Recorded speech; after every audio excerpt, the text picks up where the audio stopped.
Hello বন্ধুরা, আজকে বানাবো ডিমের চপ।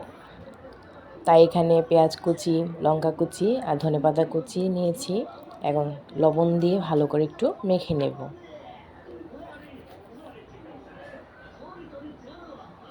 এখন দিয়ে দিব জিরার গুঁড়া, চিলি ফ্লেক্স, বিট নুন, তারপর ময়দা, ভালো করে একটু মেখে নেব।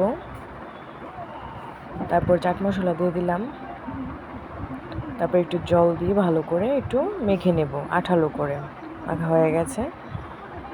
এখন ডিমগুলো কেটে নিলাম 5 ফালি করে।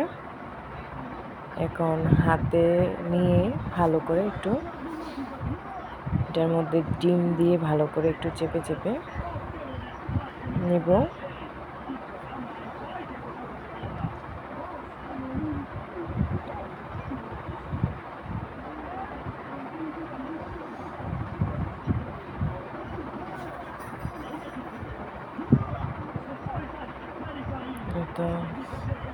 এই তো হয়ে যাচ্ছে।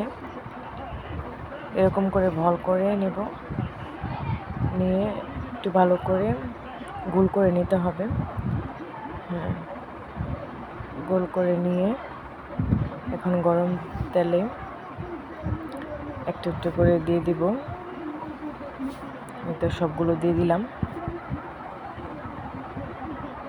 এখন এপিট উপিট উল্টে পাল্টে নেব।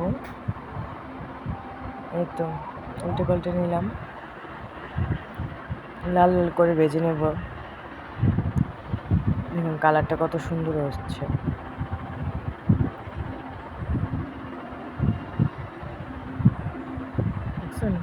এই তো হয়ে গেল ডিমের চপ। ভালো লাগলে লাইক কমেন্ট শেয়ার করবেন।